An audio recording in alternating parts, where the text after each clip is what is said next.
No way out. No way out, Mom. The branch of this one. See that?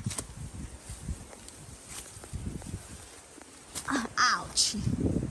Fuck's sake. This is a big one.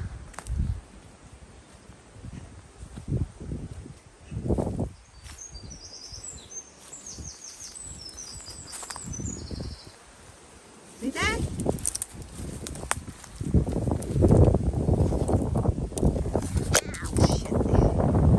Wow, look at that. That's our shed right here. Oh my god.